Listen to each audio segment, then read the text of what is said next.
এ যুবক ভাই, আপনাদেরকে বলতে চাই ভাইরা, অন্ধকার কবর কি সকলকে একদিন যেতে হবে রে বাবা। আপনার একদিন আমার একদিন এইরকম ভাবে সবার মৃত্যুর বরণটা একটা করে আসবে।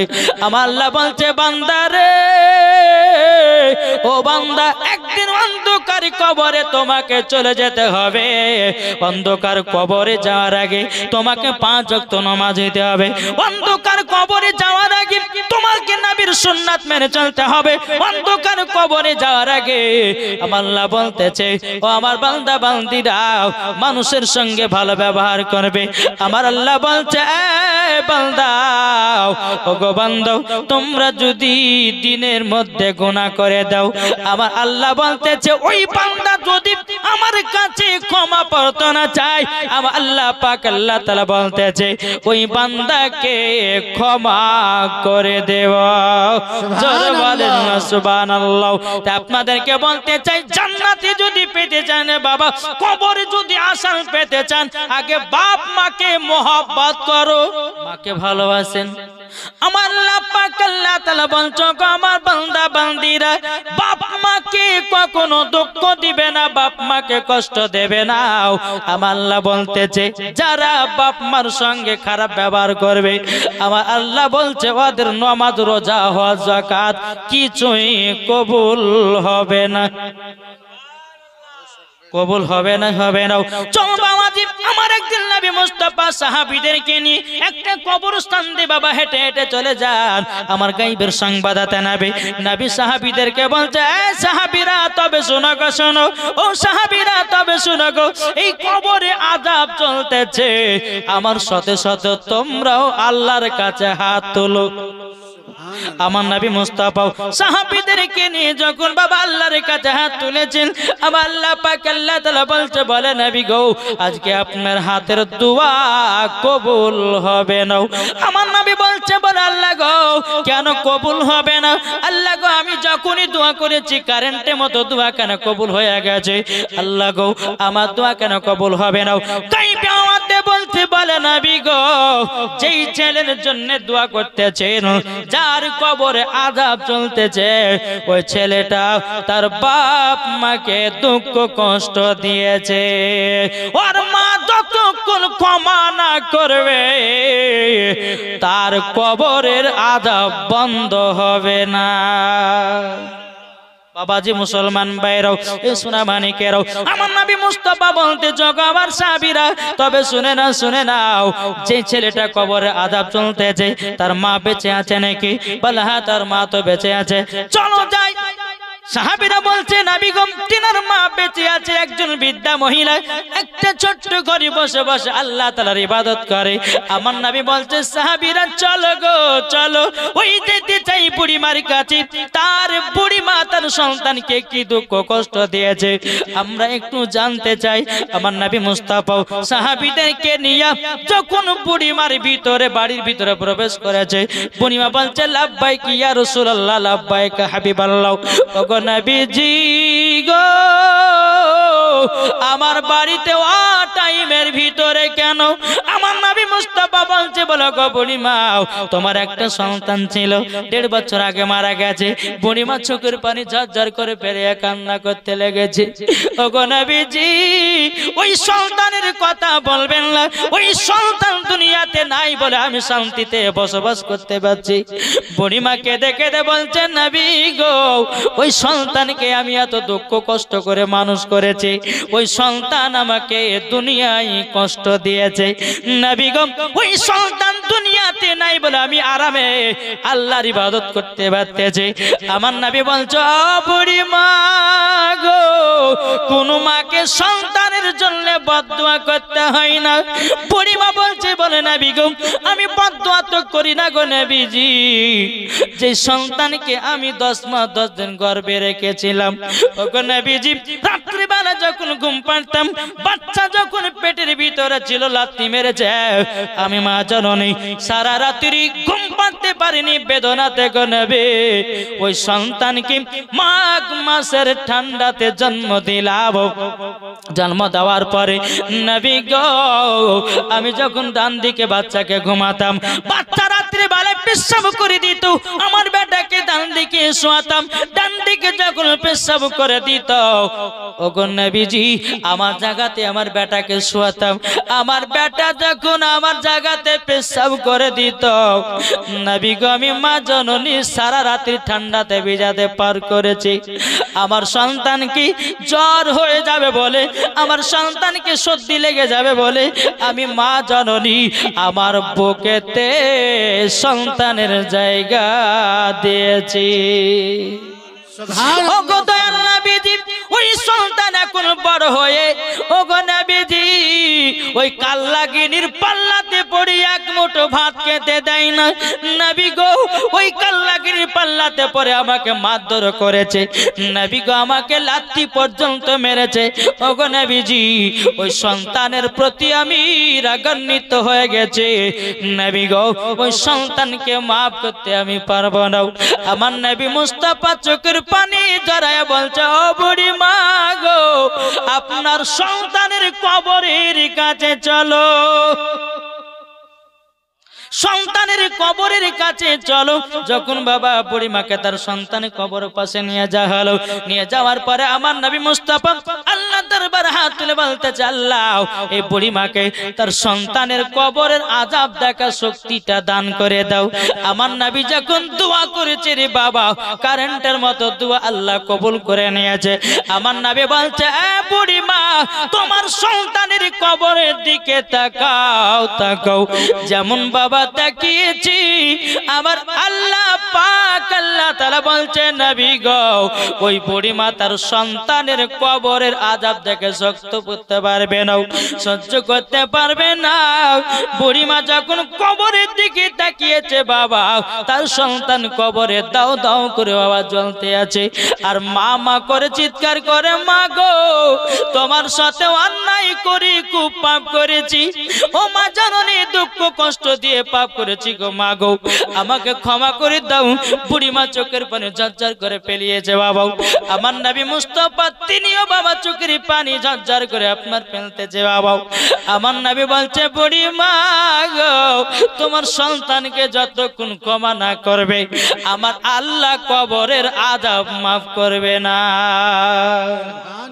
বাবাজি মুসলমান ভাইরা, বুড়িমা চোখের পানি ফেলায় বলছে, নবী গো ওগো নবীজি যেই দিন বাচ্চাকে আমি দুনিয়াতে জন্ম দিতে গিয়ে এত কষ্ট হয়েছিল, এত বেদনা হয়েছিল নবী গো, সেই দিনকার বেদনা থেকে আজকে যেন 4 গুণ কষ্ট বেদনা পাচ্ছি গো নবী। ওগো নবীজি আমার সন্তানকে দিল থেকে যেন মাফ করে দিলাম। নারে তাকবীর, নারে রিসালাত, মাসলাক আল হযরত। যখন তিনার মা মাফ করে দিয়েছে রে বাবা, আবার আল্লাহ পাক আল্লাহ তাআলা বলতেছি, ওগো নবীজি তার মায়ের দোয়ার ওসিলা দিয়ে তার মা ক্ষমা করণ করার জন্য তার সন্তানের কবরের আযাব বন্ধ হয়ে গেল। আমার আল্লাহ বলছে, নবী গো যদি তিনার মা ক্ষমা না করত কিয়ামত পর্যন্ত তার কবরে আগুন জ্বলতে থাকতো। ওরে ভাই মায়ের ঋণ কখনো শোধ হবে না। কি হবে? নিজের গায়ের চামড়া, নিজের গায়ে চামড়া জুতো পরিয়ে যদি মাকে হাঁটান তবুও মায়ের ঋণ শোধ হবে না, মায়ের 1 ফোঁটা দুধের ঋণ শোধ করতে পারবেন না। তাইলে বাবারে কত কষ্ট করি আপনাকে মা জননী কষ্ট করে মানুষ করেছে, আর এখন এই মাকে যদি ভুলে যাও, যদি নামাজ রোজা করো, আমার আল্লাহ বলছে বান্দা রে তোর নামাজ রোজা কবুল হবে না। বলতেছে আর মা বাবাকে দুঃখ দিলে নামাজ হবে না, মা বাবাকে কষ্ট দিলে নামাজ হবে না। আল্লাহ নবীজি দয়া তার পাবে না, আরে আল্লাহ নবীজি দয়া তার পাবে না। মা বাবা অতি আপন, মা বাবাকে করো যতন, মা বাবা অতি আপন, মা বাবাকে করো যতন। মা বাবা দুঃখ পেলে নামাজ হবে না, মা বাবা কষ্ট পেলে নামাজ হবে না, আল্লাহ নবীজি দয়া তার পাবে না, আরে আল্লাহ নবীজি দয়া তার পাবে না। আল্লাহুম্মা সাল্লি আলা সাইয়্যিদিনা মাওলানা মুহাম্মদ ওয়া আলা আলি সাইয়্যিদিনা মাওলানা মুহাম্মদ সাল্লাল্লাহু তাআলা আলাইহি সাল্লাম। আমার জান মদিনা একবার জোরে বলো না, জোর হবে না? আমার নবী বলছে কি জানেন, কেউ যদি অন্তর থেকে একবার সুবহানাল্লাহ পড়ে তার জন্য হাসর মাঠে একটা ফলের গাছ লাগানো হবে। তাহলে আসতে হবে না জোরে? আমার জান মদিনা একবার চিল্লে বলো না, আমার জান মদিনা আমার প্রাণ মদিনা, ভুলে যেতে চাইলেও ভোলা যায় না, ভুলে যেতে চাইলেও ভোলা যায় না। আমার জান মদিনা আমার প্রাণ মদিনা, আমার জান মদিনা আমার প্রাণ মদিনা, ভুলে যেতে চাইলেও ভোলা যায় না। জানি না ওই মদিনায় আছে কি মধু, মদিনা মদিনা করে কাঁদি গো শুধু, জোরে বলেন। জানি না ওই মদিনায় আছে কি মধু, মদিনা মদিনা করে কাঁদি গো শুধু, দিলে আছে নবীজির ভালোবাসা, দিলে আছে নবীজির ভালোবাসা। আমার জান মদিনা আমার প্রাণ মদিনা, ভুলে যেতে চাইলেও ভোলা যায় না। যেরকম সুবহানাল্লাহ। তাই আপনাদেরকে বলতেছিলাম নবী আমাদের কোথায় আছে? কোথায় কোথায়? আত্মার চাইতে নিকটে আছে আমার নবী মুস্তাফা, জোরে বলেন। আমার আল্লাহ বলছে বান্দা, আচ্ছা বলুন আমার আল্লাহ কি নামাজ পড়ে? জোরে বলেন না, কি গো? আল্লাহ নামাজ পড়ে, আল্লাহ রোজা করে, আল্লাহ যাকাত দেয়, আল্লাহ হজ করে, তো করেটা কি? আল্লাহ করে কি? আল্লাহ ভালো করে বুঝেন, আল্লাহ নামাজ পড়ে না, আল্লাহ রোজা করে না, আল্লাহ হজ করে না, আল্লাহ যাকাত দেয় না, তাইলে বাবা করেটা কি? আমার আল্লাহ বলছে আমি নবীর প্রতি দুরূদ পড়ি, আমি নবীর প্রতি দুরূদ পড়ি। আল্লাহ পাক আল্লাহ তাআলা বলতেছেন ইয়া আইয়ুহাল্লাযীনা আমানু সাল্লু আলাইহি ওয়া সাল্লিমু তাসলিমা। আল্লাহ পাক আল্লাহ তাআলা বলতো গো আমার ঈমানদার মানুষেরাও তোমরা নবীর প্রতি বেশি বেশি করে দুরূদ পড়ো। ও ফেরেশতা মণ্ডলীগণ তোমরাও নবীর প্রতি দুরূদ পড়ো। আল্লাহ বলতেছে আমিও নবীর প্রতি দুরূদ পড়ি, জোরে বলেন না সুবহানাল্লাহ। আমার আল্লাহ বলতেছি এই বান্দা বান্দিরা যেই নবীর প্রতি দুরূদ পড়ে বনের হরিণেরা, যেই নবীর প্রতি দুরূদ পড়ে বনের বাঘেরাও, যে নবীর প্রতি দুরূদ পড়ে গাছপালারাও, যে নবীর প্রতি দুরূদ পড়ে আপনার পাথরেরাও, যে নবীর প্রতি দুরূদ পড়ে বাবাজি মৌমাছিরা। মৌমাছি জানেন না? মৌমাছিতে কি করে? মধু দেয়, জোরে বলেন। মধু দেয় বাবাজি। চলুন বিরাদর ইসলাম মুআদ্দাস সামানি কিরাম, এই মৌমাছিতে কিভাবে আপনার নবীর প্রতি দুরূদ পড়ে এটাই আপনাদের সম্মুখে তুলে ধরব। একদিন আমার নবী মুস্তাফা সাহেবে আউলাদ সাল্লাল্লাহু তাআলা আলাইহি সাল্লাম একদিন বাবা নবীর সাহাবীদেরকে নিয়ে সফরে বেরিয়ে গেছেন। সফরে বেরিয়ে যাওয়ার পরে আমার নবী মুস্তাফা সাহাবীদেরকে বলছো গো আমার সাহাবীরাও তোমরা একটা জায়গাতে আরাম বিশ্রাম করো, আর যার যার যার কাছে খাবার আছে খাবার বের করে নিজের নিজের খাবারটা খেয়ে নাও।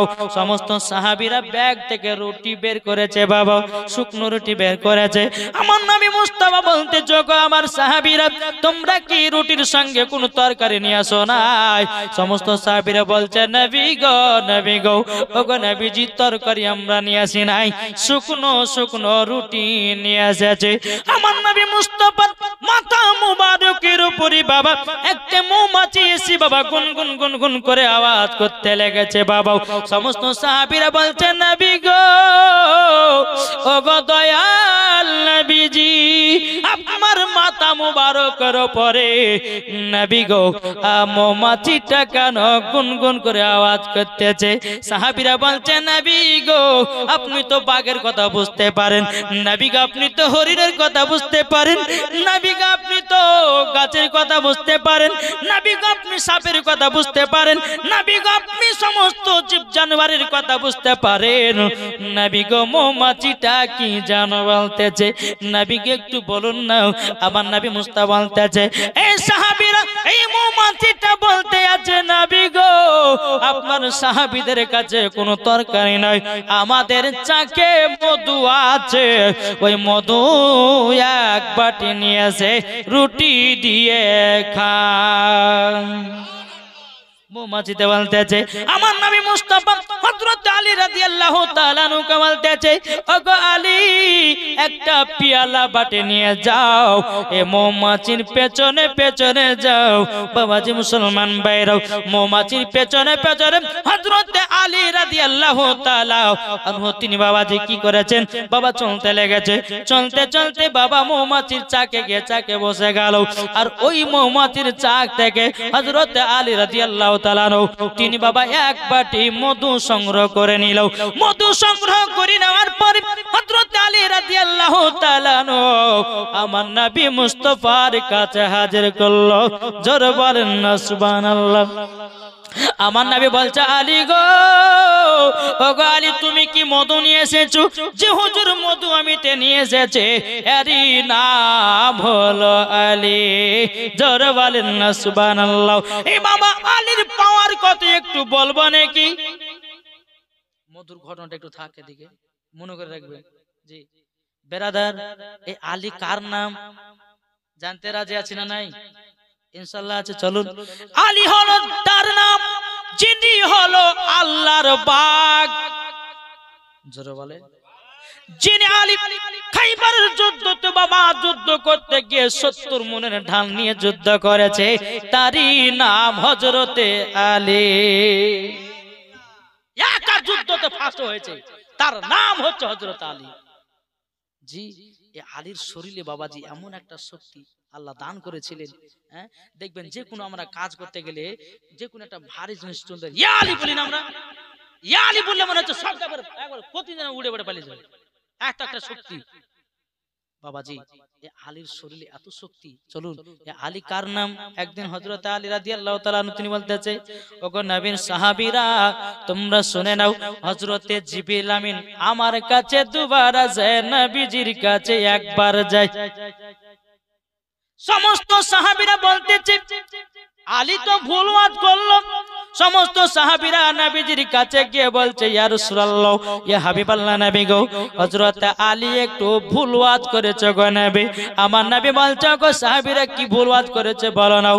ওগো নবী যে আলী বলেছি জিবরিল আমিন নাকি আলীর কাছে দুবার যায় গো নবী, আর আপনার কাছে নাকি একবার। তখন বেরাদার মুআজ্জাজ সামানিকরাও আমার নবী বলছে সাহাবীরা আলীকে আমার দরবারে হাজির করো। আলী কি বাবা হাজির করা হলো।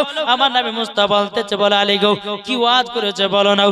তখন বাবাজি আলী বলছেন নবী গো আমি ওয়াজ করেছিলাম এটাই, হযরতে জিবরিল আমিন দুবার আসে আমার কাছে, আপনার কাছে একবার যায়। আমার নবী মুস্তাফা জানে, তবু আলীকে বলছে আলীকে একটু ভালো করে বোঝাইয়া দাও। তখন বলছে নবী গো বেয়াদবি মাফ করবেন, আপনি তো বলেছেন আনা মাদিনাতুল ইলমু আলিউন বাবুহাও। ওগো নবীজি আপনি বলেছেন আপনি হলে ইলমের শহর আর তার দরওয়াজা হলাম আমি। নবী গো জিবরিল আমিন যদি আসে গো নবী আমার গেট দিয়া তো ঢুকবে। এই গেটের সময়তে এখানে একটা গেট, মৌলানা সাহেব দাঁড়িয়ে আছে। এখন আমি যদি গেট থেকে আসি তো ঢুকবার সময় একবার দেখবে না? আপনাদের সঙ্গে সাক্ষাৎ মাকাত করে এর পরে আবার বাড়াও সময় আরেকবার বলছেন নবী গো জিবরিল আমিন যখন আমার গেট দিয়ে ঢুকে গো নবী প্রথম ঢোকে আপনার সঙ্গে সাক্ষাৎ করে নেওয়ার পরে গো নবী আবার বারবার সুমাতে একবার। তারই জন্য বলেছি নবী গো আমার কাছে জিবরিল আমিন দুবার আসি আর নবী গো আপনার কাছে একবার যাই। আমার নবী বলছে সাহাবীরা দেখো দেখো আমার আলী বিনা দলিল ছাড়া কথা বলে না। আমার সাহাবীরা দেখো আমার আলী বিনা দলিল ছাড়া কথা বলে না। এরই নাম হলো বাবা আলী। জোরে বলেন সুবহানাল্লাহ। একদিন আর একদিন বাবাজি হযরত আলী রাদিয়াল্লাহু তাআলা আনহু নবীর সাহাবীদের সম্মুখে বলছে গো নবীর সাহাবীরা আমি আলী আসমানে যা আছে বলতে পারি, জমিনে যা আছে বলতে পারি, ডানে বামে পেছনে সামনে যা আছে আলী বলতেছে আমি বলতে পারি। হযরতে জিবরিল আমিন মানুষের রূপ ধারণ করে সামনে দাঁড়িয়ে গেছে। মানুষের রূপ ধারণ করে কি দাঁড়িয়েছে? হযরতে জিবরিল আমিন দাঁড়িয়ে গেছে। জিবরিল আমিন বলছে বলে আলী গো তুমি তো বলেছো আসমানে যা আছে দেখতে পাই, জমিনে যা আছে দেখতে পাই, ডানে বামে সামনে পেছনে সবকিছু দেখতে চাও দেখতে পাও। এ আলী এখন বলো জিবরিল আমিন কোথায় আছে? জোরে বলেন জিবরিল আমিন কোথায় আছে? হযরত আলী রাদিয়াল্লাহু তাআলা আনহু তিনি বাবা আসমানের দিকে তাকালেন দেখতে পেলেন না, জমিনের দিকে তাকালেন দেখতে পেলেন না, ডানে তাকালেন দেখতে পেলেন না, বামে তাকালেন দেখতে পেলেন না, পেছনে তাকালেন দেখতে পেলেন না, সামনে যখন তাকিয়েছে বলে আপনি হলেন জিবরিল আমিন। সাহাবীরা বলতেছে ওগো আলী এত পাওয়ার পেছো কি করে?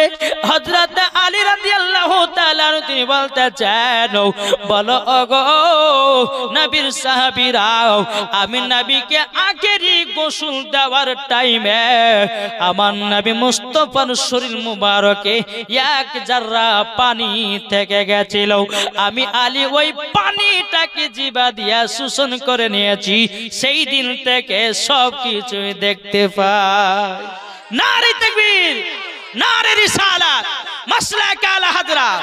তাইলে চিন্তা করুন যে নবী মুস্তাফার শরীর মুবারকের বাবাজি আখের গোসল দিতে কি বাবাজি এক জাররা পানি পর্যন্ত জিবাতে বাবাজি শোষণ করে নিয়েছে। আলী যদি দেখতে পাই রে বাবা তাইলে বলুন না আমরা নবীর প্রতি দুরূদ পড়লে নবীকে দেখতে পাবো কি পাবো না? পাবো না? জি পাবো। এখন বলছে হুজুর আমি তো প্রত্যেকদিন দরুদ পড়ে দেখতে তো পাই না, তাহলে তোমার ভিতরে ভুল আছে, নিশ্চয় তুমি চুরি করে খাও, নিশ্চয় তুমি হারাম খাদ্য খাবার খাও, নিশ্চয় তুমি সুদ খাও, নিশ্চয় তুমি মিথ্যা কথা বলো, তার জন্য তুমি নবীকে দেখতে পাও না। বাবাজি মুসলমান ভাইরাও নবীকে দেখেছেন, আমার গাউসুল আজম নবীকে দেখেছেন বাবাজি আপনার কি না খাজা গরিবে নামাজ জোরে বলেন না সুবহানাল্লাহ।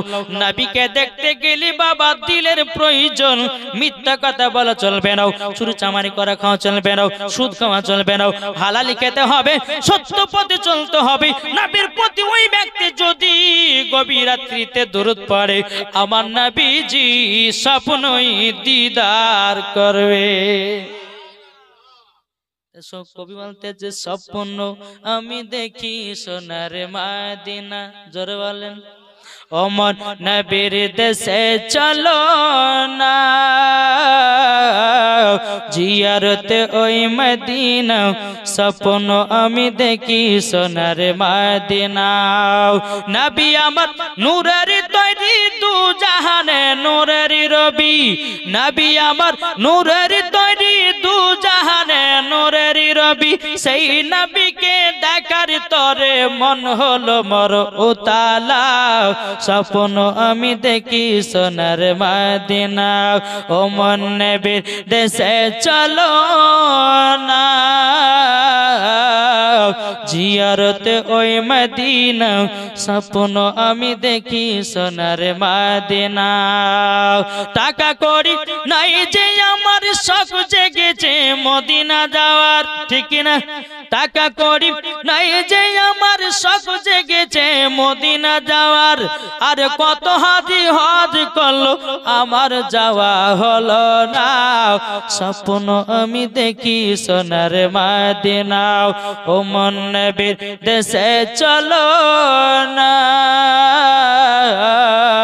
জিয়ারত ওই মদিনা স্বপ্ন আমি দেখি সোনার মদিনা গ্রামে লোক দাওয়াত করে খাইয়ে বলে ডেকে ডেকে গ্রামে লোক দাওয়াত করে খাইয়ে বলে ডেকে ডেকে ওগো ভুল করেছি ক্ষমা করো যাব এবার মদিনা স্বপ্ন আমি দেখি সোনার মদিনা জোর করুন সুবহানাল্লাহ বাবাজি তারি নাম হযরতে আলী জোর বলেন না সুবহানাল্লাহ বাবাজি আলী রাদিয়াল্লাহু তাআলা আনহু তিনি এক বাটি মধু নিয়ে গিয়ে আমার নবী মুস্তাফা দরবারে হাজির করলেন আমার নবী বলছে এ সাহাবীরা তোমরা মধু দিয়ে রুটি খেতে লাগো যখন বাবাজি মধু দিয়ে রুটি খাবে কি আর একটা মৌমাছি যার নবী মুস্তাফার মাথা মুবারকের উপরে বাবাজি গুনগুন গুনগুন করে আওয়াজ করতেছে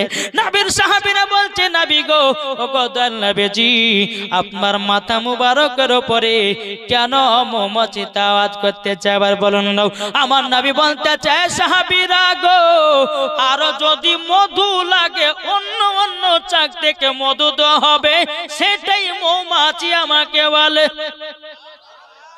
বেরাদার ইসলাম মুআদ্দাস মানিকেরাম নবীর সাহাবীরা যখন বাবা রুটি দিয়ে মধু বাবা যখন খেতে লেগেছে সমস্ত সাহাবীরা বাবা কত আনন্দ কত ফুর্তি করতে লেগেছে বাবা সাহাবীরা বলছে নবী গো মৌমাছিরা মধু বানায় কি করে এত মিষ্টি কেন মধু এত স্বাদ কেন মধু গো নবী কিভাবে মধু বানায় একটু বলুন লাও আমার নবী মুস্তাফা নূরে মুজাসসাম নবী কামলিওয়ালা মক্কি সরদার আহমদ মুক্তার নবী মুহাম্মদ রাসূলুল্লাহ সাল্লাল্লাহু তাআলা আলাইহি সাল্লামের মাথা মুবারকের উপরে 3 নম্বর মৌমাছি এসে গুনগুন করে আওয়াজ করতেছে তখন সাহাবীরা বলছে নবী গো 3 নম্বর মৌমাছিটা জানো কি বলে নবী আমার বলতে সাহাবীরা তোমরা এখনই বললে মৌমাছি মধু বানাই কি করে আমাকে মৌমাছি ওটাই বলতে আছে সাহাবীরা বলছে নবী গো ওগো দয়াল নবীজি কি করে মধু বানায় একটু বলুন লাও আমার নবী বলছে গো সাহাবীরা প্রত্যেকটা মৌমাছি ফুল থেকে রসগুলোকে আপনার কিনা সংগ্রহ করে নিয়ে আসে সমস্ত সাহাবীরা বলছে নবী গো প্রত্যেকটা ফুল থেকে রস নিয়ে কি করা হয় বলছে আমার নবী বলতে যোগা আমার সাহাবীরা প্রত্যেকটা ফুল থেকে মৌমাছিরা যখন রসগুলোকে নিয়েছে একই জায়গাতে একত্রিত করে তখন সাহাবীরা বলছে নবী গো কোন ফুলের রস তো তিতা হয় কোন ফুলের রস তো মিঠা হয় কোন ফুলের রস তো খাঁটা হয় নবী গো একসঙ্গে যদি মিশানো হয় এই রকম মিষ্টি মধু হতে পারে না আমার নবী বলছে সাহাবীরা গো যখন ফুলের রসগুলোকে একই জায়গাতে একত্রিত করে মধু যখন বানায় আমার প্রতি দুরূদ পড়ে অটোমেটিক মধু হয়ে যায় নারে তাকবীর নারে রিসালাত মাসলাকে আলা হাজরা জোরে বলে জিন্দাবাদ যেই মৌমাছি নবীর প্রতি দুরূদ পড়ে পড়ে মৌমাছিরা মধু বানায় তাইলে বলুন না যেই মৌমাছিতে নবীর প্রতি দুরূদ পড়ে যদি মধু বানাতে পারে আমরা নবীর প্রতি দুরূদ পড়ে ঈমান আকীদা তাজা করতে পারবো কিনা বলেন অবশ্যই পারবো চেষ্টা করলে সবকিছু পারা যাবে রে বাবা তেমন আল্লাহ বলছে বান্দারে তোমরা বেশি বেশি করে নবীর প্রতি দুরূদ পড়ো তোমাদের দিলের জং ছুটে পালায়া যাবে শয়তান কোথায় হারায়া যাবে কি গো ঠিক না তাহলে শেষ করি হ্যাঁ জোর করবেন এবার তোমার আল্লাহ উম্মা সাল্লি আলা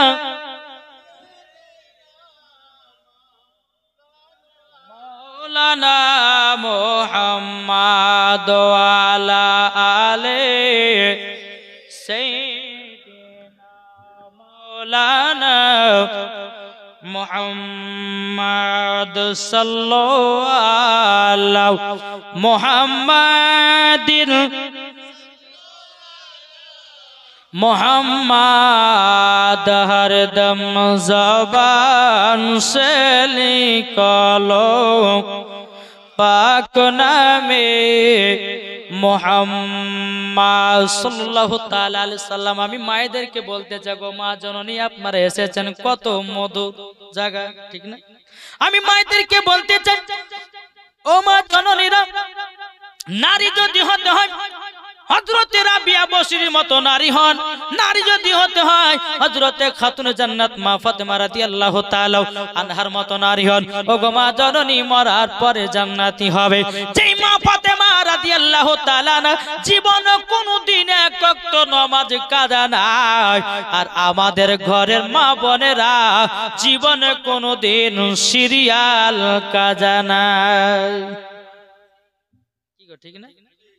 সিরিয়াল দেখতে পেটুয়ারা, এদিকের মায়েরা ভালো বাবা। আমাদের ওই ভগবান গলা মুর্শিদাবাদের কথা বলি, এটা মুর্শিদাবাদ বুঝছে নাকি সাগর থেকে মুর্শিদাবাদে, সুবহানাল্লাহ।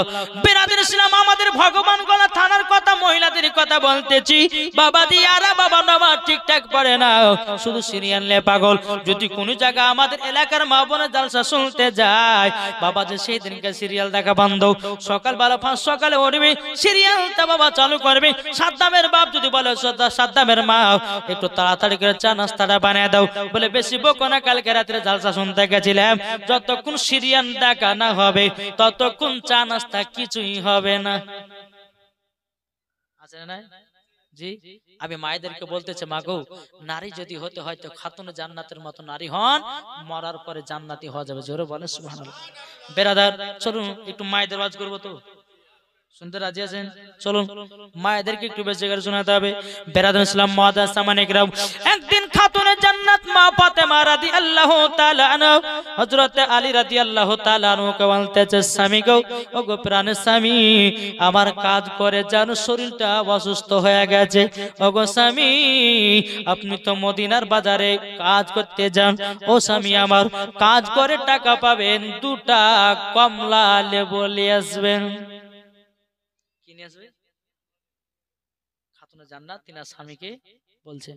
আমরা হলে খাবার কত লোভ দেয় বলতে বলতে না, কিন্তু খবরদার না, নিশ্চয় নিয়ে আসবেন। বিবিকে ভালোবাসতে হবে, স্বামী স্ত্রীর মধ্যে ভালোবাসা মহব্বত রাখবেন। আল্লাহ পাক আল্লাহ তাআলা বলছে ওই বাড়িতে আল্লাহ রহমত বর্ষিত হবে। জোরে বলুন না সুবহানাল্লাহ। বিরাদর ইসলাম মুআদ্দাস সামানে کرام, হযরত আলী রাদিয়াল্লাহু তাআলা আনহু তিনি বাবা মসজিদে নববীর দিকে আপনার কেনাও কাজে বাবা চলে গেল, মদিনার দিকে বাবা কাজ তালাশ করতে লাগলো।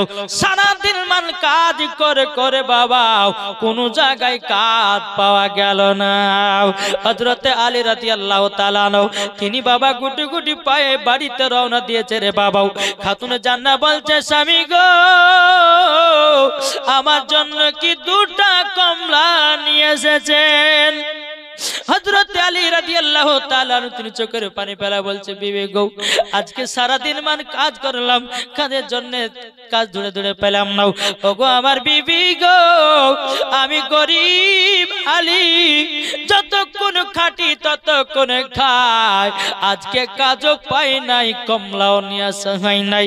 এদিকে মা ফাতেমা বলছে, স্বামী গো, আপনি কান্না করবেন না, আপনি যদি কান্না করেন ওগো আমার স্বামী আমার আল্লাহ পর্যন্ত নারাজ হয়ে যাবে। ওগো আমার স্বামী, আপনি কান্না করবেন না। ও স্বামী গো, কমলা লেবু নিয়ে এসেছেন না তো কি হয়েছে? এক কাজ করুন, আমার একটা শরীরের চাদর আছে গো স্বামী আমার, এই চাদরটা মদিনার বাজারে বিক্রি করে 2টা কমলা নিয়ে আসে। ও মা কালা, শুধু সিরিয়ালে মন দিয়ে শুনলে হবে না মা, এগুলো মন দিয়া শুনো। বেরাদার খাতুনে জান্নাত মা ফাতেমা রাদিয়াল্লাহু তাআলা আনহা বলেন স্বামী গো এই দেখেন চাদরটা নিয়ে যান মদিনার বাজারে বিক্রি করে দুটো কমলা নিয়ে আসবেন হযরত আলী রাদিয়াল্লাহু তাআলা আনহু তিনি চোখের পানি ফেলে বলছে বিবি গো তোমার যে চাদরটা শরীর মুবারকটা তোমার ঢাকা হয় ও বিবি খাতুনে জান্নাত তোমার চাদর আমি বিক্রি করতে পারবো না এদিকে খাতুনে জান্নাত বলছে স্বামী গো স্বামীকে খুশি রাখা মানে আমার আল্লাহ তাআলাকে খুশি রাখাও আপনি মদিনাতে চাদরটা নিয়ে যান খাতুনে জান্নাত মা ফাতেমা রাদিয়াল্লাহু তাআলা আনহা বলতেছে ও স্বামী গো ও গো আমার প্রাণের স্বামী এই চাদরটা আপনি বিক্রি করবেন 2 দিরহামে কয় দিরহাম 2 দিরহাম মানে বোঝার জন্য 2 টাকা জি স্বামী গো 2 টাকাতে বিক্রি করবেন ঠিক আছে তাই হবে হযরত আলী রাদিয়াল্লাহু তাআলা আনহু চাদরটা বাবা আপনার সকালবেলা নিয়ে চলে গেল সকালবেলা যখন আপনার নিয়ে গেল সারা দিন মান বসে বাবা কেউ চাদরটা নাই নাও হযরত আলী যার মন খারাপ করে বসে আছে আল্লাহ গো চাদরটা কেউ কিনে নাও এখন খাতুনে জান্নাতের জন্য কি করে দুটো কমলা নিবে নিয়ে যাব এদিকে আমার আল্লাহ বলছে এ জিবরিল আর সিদরাতুল মুনতাহাইতে কোনা বসি জলদি করে মানুষের রূপ ধারণ করে যাও যাওয়ার পরে জলদি করে আলীর কাছে চাদরটা কিনে নাও বাবাজি মুসলমান ভাইরাও বাবাজি আল্লাহর ফেরেশতা হযরত জিবরিল আমিন বাবাজি এসে হাজির হয়ে গেল হাজির হয়ে যাওয়ার পরে বলতেছে বলো গো আমার আলী তোমার চাদর কত টাকাতে বিক্রি করবে বলো নাও তখন বলতেছে আমি চাদরটা বিক্রি করতে চাই মাত্র 2 দিরহামে আল্লাহর ফেরেশতা বলতেছে বলো গো আলী তবে শুনে নাও তোমাকে একটা কথা বলবো বলে কে আলী গো আমি তোমাকে এই চাদরের দাম 6 দিরহাম দেব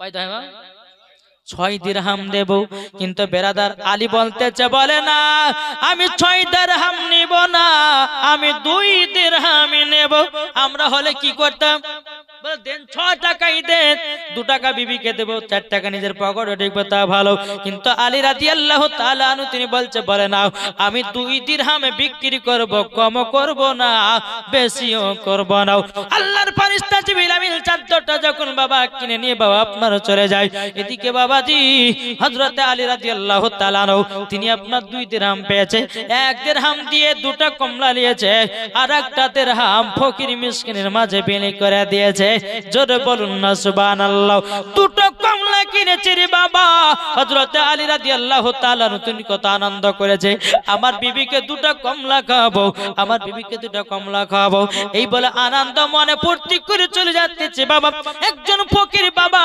হযরত আলী রাদিয়াল্লাহু তাআলা কে বলছে বলে আলী গো আমি 7 দিন ধরে অনাহার আছি গো আলী লেবু 2টো আমাকে দান করে দাও লেবু 2টো আমাকে দান করে দাও হযরত আলী রাদিয়াল্লাহু তাআলা তিনি মা ফাতেমার কথা চিন্তা করলেন সঙ্গে সঙ্গে বাবা আপনার 2টো লেবু দান করে দাও হলো দান করে দেওয়ার পরে আমরা হলে বলতাম বলে ভাই তোমাকে দিতে পারবো না আমার বাড়িতে বিবি আছে বিবি অসুস্থ আছে তার জন্য 2টা কমলা নিয়ে যাচ্ছি আমি তোমাকে দিতে পারবো না কিন্তু হযরত আলী রাদিয়াল্লাহু তাআলা আনহু তিনি বাবাজি বিবির কথা চিন্তা না করে ফকির বাবাকে 2টা কমলা দান করে দিল হযরত আলী রাদিয়াল্লাহু তাআলা আনহু তিনি বাবাজি টুক টুক টুক টুক করে বাড়ির দিকে রওনা দিয়েছে রওনা দেওয়ার পরে বেরাদার ইসলাম মুআজ্জাজ সামানিকের আবু বাড়ির দিকে যখন রওনা দিয়েছে খাতুনে জান্নাত মা ফাতেমা রাদিয়াল্লাহু তাআলা আনহা তিনি গেটের কাছে বাবাজি দাঁড়িয়ে আছি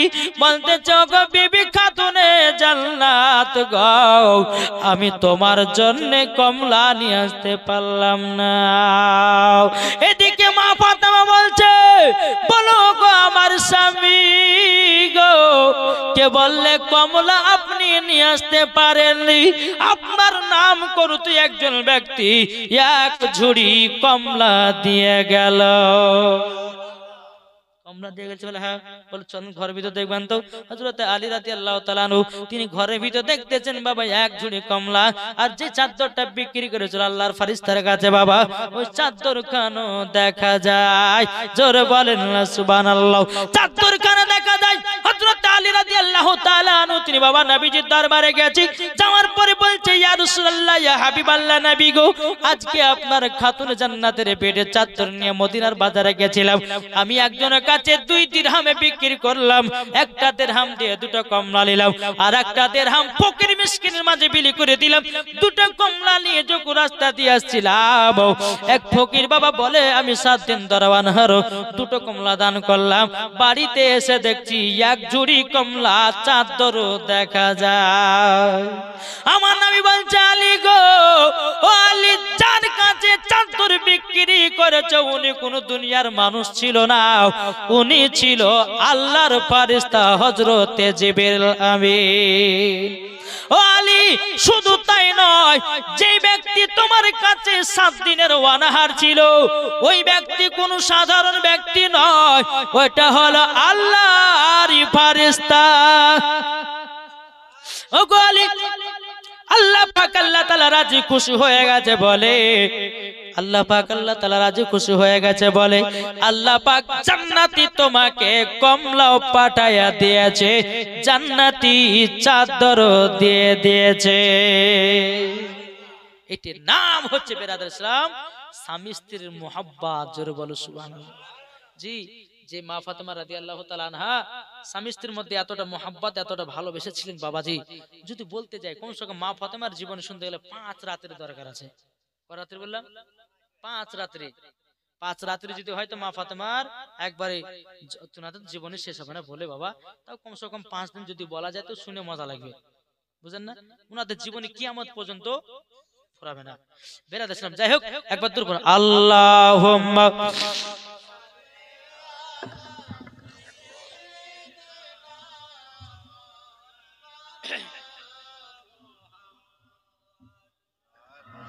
ওয়ালা আলে